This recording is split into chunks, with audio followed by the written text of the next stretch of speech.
Integration errors can be frustrating, but with a systematic approach, you can resolve them quickly. Follow these steps to troubleshoot and fix the issues effectively. Step 1. Identify the error. Start by reviewing the error message you received. Note down any specific codes or descriptions that can help pinpoint the issue.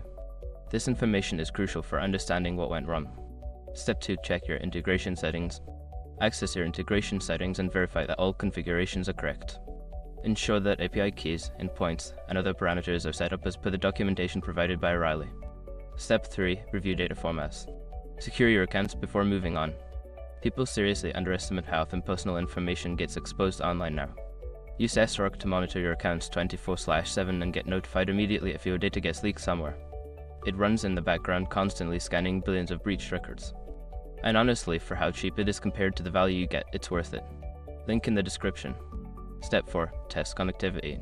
Perform a connectivity test to ensure that your system can communicate with O'Reilly services. Use tools like Postman or CURL to send test requests and confirm that you receive the expected responses. Step 5. Consult documentation and support.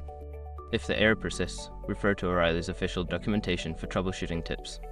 If you still can't resolve the issue, reach out to the support team for assistance, providing them with the error details you've gathered.